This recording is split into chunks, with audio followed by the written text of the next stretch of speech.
बिस्मिल्लाहिर्रहमानिर्रहीम। अस्सलामु अलैकुम वरहमतुल्लाहि वबरकातुहू। मजलिस इत्तेहादुल मुस्लिमीन के उम्मीदवार मोहतरम जनाब मतीउर रहमान साहब, बिहार प्रदेश के सदर वो अमूर विधानसभा के रुकन असम्बली जनाब अख्तरुल ईमान साहब, बहादुरगंज के एमएलए इज़हार रज़वी साहब, मेरे अजीज दोस्तों और बुजुर्गों, वक्त बहुत कम है। मैं सिर्फ आपसे ये रिक्वेस्ट करने आया हूँ, गुजारिश करने आया हूँ कि आप तमाम लोग 17 अप्रैल है ना, 26 अप्रैल के दिन मतीउर रहमान साहब जो मजलिस इत्तेहादुल मुस्लिमीन के उम्मीदवार हैं, आप उनके हक में अपना वोट देकर उनको कामयाब करिए। बंगाल की आपकी ये सरजमीन, ये ऐसी तारीखी और मुबारक सरजमीन है जिस पर आपको अपनी ताकत से, अपने इत्तेहाद से, अपने वोट से अपनी एक सियासी क़यादत को, लीडरशिप को बनाना है। मैं यहाँ पर इसलिए आया हूँ ताकि आपके दरमियान में आप ही के एक बेटे को और भाई को आपका लीडर बनाऊं, और आपसे अपील करने आया हूँ कि बंगाल में पिछले 60 साल से आपने कभी टीएमसी को, कभी कांग्रेस को, तो कभी लेफ्ट को वोट दिया। आपने इन तीनों पार्टियों का आजमा दिया। इन तीनों ने आपसे कहा था कि हम आपका डेवलपमेंट करेंगे, आपके बच्चे और बच्चियों के लिए स्कूल बनाएंगे, कॉलेज में पढ़ाई का इंतजाम करेंगे, नौकरी देंगे, अस्पताल बनाएंगे, और यहाँ पर बहुत सी बातों का आपसे वादा किया गया था। मेरे भाई जरा बैठ जाइए। मगर आज आप देखते हैं कि मजलिस इत्तेहादुल मुस्लिमीन इस बंगाल के असेंबली के इलेक्शन में सिर्फ 6 सीट पर इलेक्शन लड़ रही है, तो ममता बनर्जी के सर में दर्द हो रहा है, बाम और लेफ्ट के पेट में दर्द हो रहा है, और नरेंद्र मोदी की नींद हराम हो चुकी है। मेरे अजीज दोस्तों और बुजुर्गों, आप जानते हैं कि बंगाल में मुस्लिम अक़लियत हो या दलित हो, इन कमजोर तबकात से इंसाफ नहीं हुआ। भारत के संविधान में हमको इस बात की इजाजत दी गई कि भारत का संविधान ये कहता है कि सबको उसका हक मिलना चाहिए। राइट टू इक्वालिटी भारत के संविधान में फंडामेंटल राइट है। मगर आज आप देखते हैं कि राइट टू इक्वालिटी के नाम पर अगर किसी को फायदा हुआ और किसी का नुकसान हुआ, तो जिस किसी को इख्तिदार मिला, सत्ता मिली, जो मुख्यमंत्री बन गया, चीफ मिनिस्टर बन गया, उसका फायदा हुआ। मेरे भाई, आपसे मैं अपील करने आया हूं कि आप जानते हैं कि बंगाल में मुस्लिम माइनॉरिटीज का जो शेयर मिलना था वो उनको नहीं मिला, और इसी वजह से आप देखते हैं कि बंगाल में 15% मुस्लिम माइनॉरिटी के बच्चे जो 6 और 14 साल की उम्र के हैं वो स्कूल में नहीं है। 15% 6 और 14 साल के मुस्लिम बच्चे और बच्चियां स्कूल में नहीं है। इसकी वजह क्या है? इसकी वजह यह है कि कांग्रेस ने, टीएमसी ने आपके बच्चे और बच्चियों के लिए स्कूल नहीं बनाया। आप जानते हैं कि एक जिले में कितने सेकेंडरी और हायर सेकेंडरी स्कूल होने चाहिए, मगर आपको जानकर तकलीफ होगी कि मालदा जिले में सबसे कम स्कूल और हायर एजुकेशन के स्कूल है। आखिर क्यों स्कूल पश्चिम मिदनापुर में, दार्जिलिंग में, बंकुरा में ज्यादा क्यों है, मालदा में कम क्यों है? मालदा में कम इसलिए है क्योंकि आपने कांग्रेस को वोट दिया, तो कभी आपने टीएमसी को वोट दिया, इसीलिए हमारे बच्चों के लिए स्कूल नहीं है। मेरे अजीज दोस्तों और बुजुर्गों, मैं आपको ये भी बताने के लिए आया हूं कि 20% पूरे बंगाल में 20% हमारे बच्चे स्कूल में नहीं है, कॉलेजेस में नहीं है। इसका जिम्मेदार कौन है? मेरे अजीज दोस्तों और बुजुर्गों, मैं आपको बताने आया हूं कि मगरबी बंगाल में 80% मुसलमान सिर्फ 5,000 रुपया महीना कमाते हैं। 80% रूरल इलाकों में और 38% के करीब 2,500 रुपया महीना कमाते हैं और सिर्फ 3% मुस्लिम अकलियत के लोग 15,000 रुपये महीने को कमाते हैं। किस मुंह से कांग्रेस और टीएमसी आपसे वोट पूछने आ रही है? हमारी गरीबी हमारा मुकद्दर बनाकर छोड़ दिया, हमारे बच्चों को स्कूल से बाहर कर दिया, हमारे बच्चों को पढ़ने का मौका नहीं मिलता है, हमको आमदनी में हमारे पैसे कमाने के मौके हमको नहीं मिलते और यही लोग कहते हैं कि हमने बहुत कुछ किया। क्या किया? मेरे अजीज दोस्तों और बुजुर्गों, आपको मालूम कि आपके मालदा जिले में आपको अस्पताल मिलना चाहिए, अस्पताल नहीं मिलता है। मेरे अजीज दोस्तों और बुजुर्गों, क्यों नहीं मिलता अस्पताल? क्यों नहीं दिया जाता? यहाँ कोई बीमार पड़ता है तो कहाँ जाना पड़ता है उसको? इसका पूछने वाला कौन है? आखिर क्या वजह है कि हमारे बच्चों को अस्पताल नहीं मिलता? मेरे अजीज दोस्तों और बुजुर्गों, पूरे बंगाल में अगर 25% लोगों के घर पर पीने के पानी की लाइन है तो मुस्लिम माइनॉरिटी के पास सिर्फ 15% घरों तक पानी की लाइन आई है। अगर 31% बंगाल में लोगों के घर पे ड्रेनेज है तो मुस्लिम माइनॉरिटी के पास खाली 11% है। आप बताइए इसका जिम्मेदार कौन है? मेरे अजीज दोस्तों और बुजुर्गों, साफ पानी आज भी मालदा में नहीं मिलता, इसका जिम्मेदार कौन है? हमारी बहनें 70% मालदा में बीड़ी बनाती हैं, इसका जिम्मेदार कौन है? क्यों नहीं नौकरी दी जाती? और खुद गवर्नमेंट का ये सर्वे कहता है कि 31% 31% मुस्लिम हाउस होल्ड, मुस्लिम घराने ऐसे जिनका एक बच्चा मालदा से बाहर जाकर अपने घर में अपने बीवी और बच्चे को खिलाने के लिए मालदा से बाहर जाकर काम करता है। क्या वो बाप का हक नहीं बनता कि वो अपनी बच्ची की मुस्कुराहट को देखे? क्या उस बेटे का हक नहीं बनता कि वो अपने बाप को देखे? क्या हमारी बहन को यह ख्वाहिश नहीं है कि उसका शौहर उसके साथ रहे?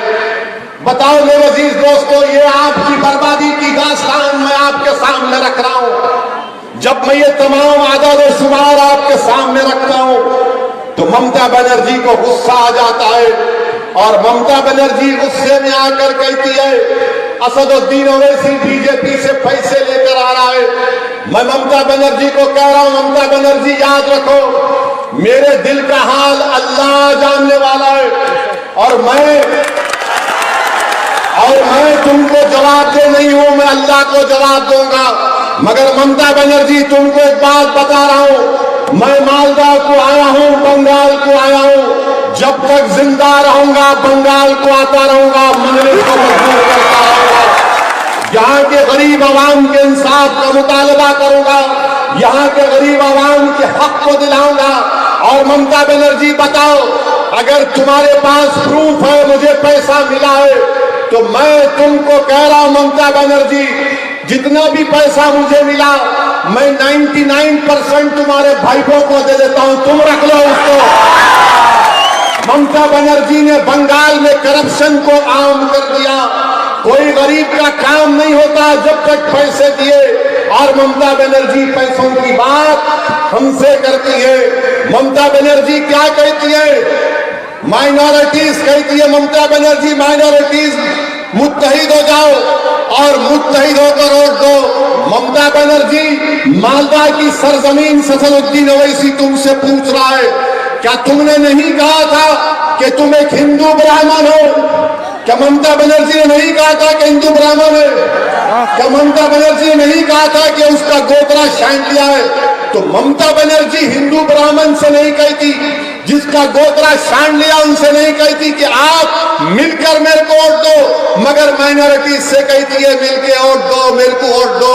ममता बनर्जी हो या कांग्रेस हो, याद रखो आज तुमसे हम डरने वाले नहीं है, हम अपने हक के लिए लड़ेंगे। मेरे अजीज दोस्तों और बुजुर्गों, ममता बनर्जी भारत की रानी नहीं है, नरेंद्र मोदी भारत का राजा नहीं है, वो वक्त वक्त खत्म हो चुका राजा और रानी का, अब देश की जनता राजा और रानी है। मैं आपसे अपील कर रहा हूं कि आप मुत्तहदा तौर पर अपने वोट का इस्तेमाल करिए। ममता बनर्जी असदुद्दीन ओवैसी को गाली देती है, ममता बनर्जी को ख्वाब में भी ओवैसी नजर आता है।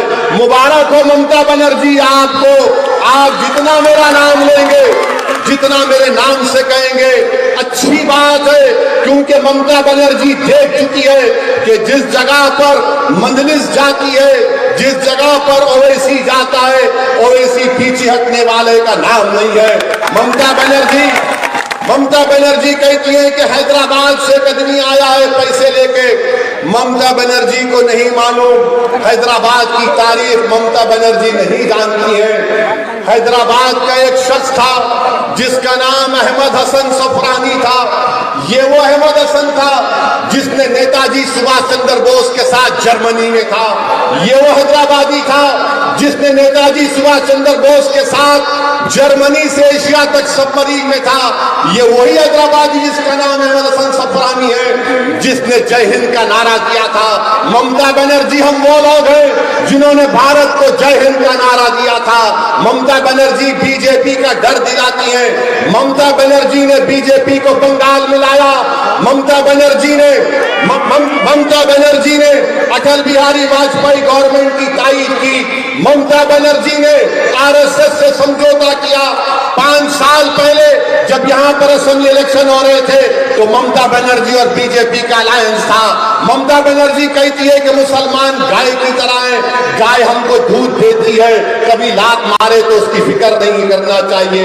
ममता बनर्जी हम इंसान हैं, हम गाय नहीं है। बंगाल का मुसलमान हो या दलित हो या कोई हो, वो इंसान है, मगर आप गाय के रूप में देखती हैं। आपने हमसे दूध पी लिया, खुद पी गए, जब मलाई की बात आई तो भाई को मलाई भी खा लिया, मिष्टी दोई निकाल ली हमसे और भाई को और आप मिलके खा लिए। हमको क्या मिला? ना स्कूल मिला, ना नौकरी मिली, ना कॉलेज मिला, ना अस्पताल मिला, ना ड्रेनेज लाइन मिली। हमको क्या मिला? हमको जेल मिली। हमको जेल मिली। 27% मुसलमानों की आबादी बंगाल में। कितने नौकरियां दिए लेफ्ट कांग्रेस और ममता बनर्जी ने? 6% नौकरी गवर्नमेंट में। कितने जेल में? 37%, 37%। और मुझ पर उंगलियां उठाते हैं, ये मिलावा है, मैं मिलावा नहीं, तुम मिले हुए हो, तुम में मिलावट है। ये कांग्रेस, ममता बनर्जी, मोदी में कोई फर्क नहीं है, सब एक दूसरे के भाई बहन हैं। ये हमको बेवकूफ बना रहे हैं। मैं आपसे अपील कर रहा हूं कि अपने मुत्तहदा अपने वोट को इस्तेमाल करिए। ये डेटा आपके सामने है, ये बर्बादी आपके सामने है। अगर आपको इससे मुकाबला करना है तो मेरी आपसे अपील है कि आप यहां से मजलिस इत्तेहादुल मुस्लिमीन के अपने अपने वोट का इस्तेमाल करिए। ये कांग्रेस खत्म हो चुकी है, कांग्रेस में दम नहीं है, कांग्रेस खत्म हो चुकी है। यहां बंगाल में कांग्रेस और लेफ्ट मिलके लड़ रहे हैं। केरला में एक दूसरे के खिलाफ लड़ रहे हैं। कन्नूर में एक मुसलमान का कत्ल हो गया लेफ्ट यूडीएफ के। किसने मारा? लेफ्ट ने मारा। मगर यहां बंगाल को आएंगे तो कांग्रेस और वाम एक हो जाते हैं। मेरे भाई, बीजेपी अगर बंगाल में आई तो ममता बनर्जी की वजह से आई। 18 लोकसभा के सीट बीजेपी जीती। और आपसे एक सवाल करता हूं, मौसम नूर को आपने वोट नहीं दिया? कितनों ने वोट दिया मौसम नूर को? हाथ उठाओ। बरोबर खुश नहीं होगा, हाथ उठाओ।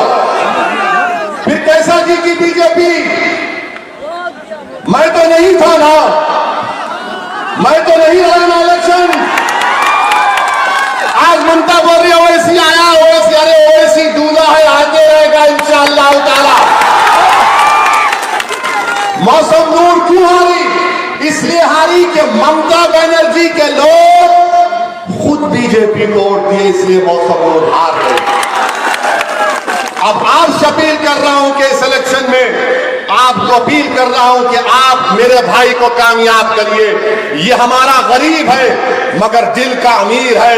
ये टीएमसी के हुंडों से नहीं डरता, ये सिर्फ अल्लाह से डरता है।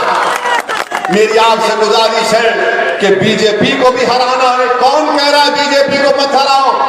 मगर पार्लियामेंट में क्या ममता बनर्जी, जब हम वोटिंग का मुतालबा किए थे ट्रिपल तलाक का, तो ममता बनर्जी के एमपी भाग गए। सिटीजन अमेंडमेंट बिल आया तो ममता बनर्जी के 8 एमपी नहीं थे। आपके सामने बात कह रहा हूं, ये कांग्रेस का उम्मीदवार, पूछो इससे। नरेंद्र मोदी गवर्नमेंट की अनलॉफुल एक्टिविटीज प्रिवेंशन का कानून लाया गया, ये कांग्रेस पार्टी ने उनका साथ दे दिया। बीजेपी को रोकना है, मगर ये भाई बहन की जोड़ी नहीं रोक सकेगी। ममता बनर्जी नरेंद्र मोदी भाई बहन की जोड़ी है। ये एक तरफ भाई है, एक तरफ दादा है, एक तरफ दीदी है। इन्हों दीदी बोलते हैं, उन्हों दादा बोलते हैं। ये ड्रामा कर रहे हैं। ममता बनर्जी सर पे ओढ़ के अल्लाहू अकबर, ला इलाहा इल्लल्लाह मुहम्मद रसूलुल्लाह, और वो गरीब बेचारा कितना अच्छा है, अच्छा नहीं है, स्कूल तो नहीं मिला, कुछ डेवलपमेंट नहीं हुआ, हमारा लेबर बाहर जाकर काम करता है, उसकी फिक्र नहीं है। और नरेंद्र मोदी तो माशाल्लाह लंबी लंबी छोड़ते हैं। आपने देखा कि नरेंद्र मोदी ने, बीजेपी ने फोटो लगाई परसों 2-4 दिन पहले, नरेंद्र मोदी के बाजू एक आदमी सर पे टोपी पहना हुआ है, देखा ना फोटो? देखा आपने?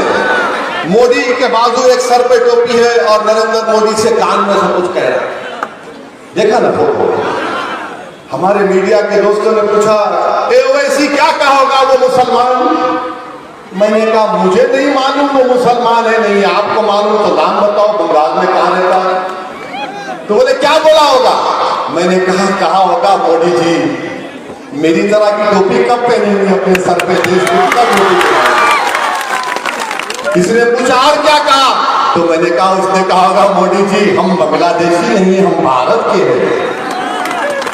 ये बीजेपी ड्रामा करती है और ममता बनर्जी की वजह से बीजेपी यहां पर मजबूत हो रही है। मेरी आप तमाम से गुजारिश है कि अपने वोट का इस्तेमाल करिए और इंशाअल्लाह ताला टीएमसी की गुंडागर्दी का खात्मा होगा। तारीख बताती है कि फिरौन और नमरूद को भी बड़ा गुरूर था अपनी ताकत पर। सुनो ममता बनर्जी, इख्तिदार, ताकत, पावर किसी के पास नहीं रहता। आज आपने गरीबों पर जुल्म किया है, आपने गरीबों को उनका हक नहीं दिया है। अब आपसे भी मुकाबला होगा, बीजेपी को भी हराएंगे और बंगाल में इंशाअल्लाह ताला मजलिस इत्तेहादुल मुस्लिमीन का परचम लहराएगा। मेरी आप तमाम से गुजारिश है कि रमजान का महीना होगा, खूब दुआ करेंगे आप। रमजान के महीने में आपको वोट डालना है, अल्लाह की रहमत जोश में होगी। खूब दुआ करो कि अल्लाह हम मजलूम हैं, इन जालिमों का जुल्म खत्म कर दे। खूब दुआ करो अल्लाह से कि परवरदिगार हम गरीबों पर रहम फरमा और हमको छुटकारा दिला दे इन जुल्म करने वालों से। और आपसे अपील कर रहा हूं कि अपने के कोर्ट का इस्तेमाल करिए, डरने और घबराने की जरूरत नहीं है। अल्लाह हमारे साथ है, अल्लाह हमारे लिए काफी है। मजलिस इत्तेहादुल मुस्लिमीन आपकी जमात है। मैं यहाँ पर आया हूँ और इंशाअल्लाह बार बार आता रहूंगा। मैं आपके दरमियान में था, आपके दरमियान में जिंदा रहूंगा और जब इस दुनिया से जाऊंगा तो तुम्हारे कंधों पर जाऊंगा कब्रिस्तान को। मगर सुन लो जालिम लोगों, जो इख्तिदार की कुर्सियों पर बैठकर मजलूम अवाम को डरा रहे हैं, अब हम डरेंगे नहीं, हम पीठ नहीं दिखाएंगे, अपना सीना दिखाएंगे, अपना हक मनवा कर रहेंगे।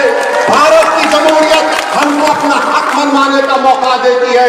ये वोट आपकी एक अमानत है, इसको अच्छी तरह इस्तेमाल करते हुए अपने पार्टी के कैंडिडेट को कामयाब करिए। पतंग का निशान है। अस्सलाम वालेकुम व रहमतुल्लाहि व बरकातुहू।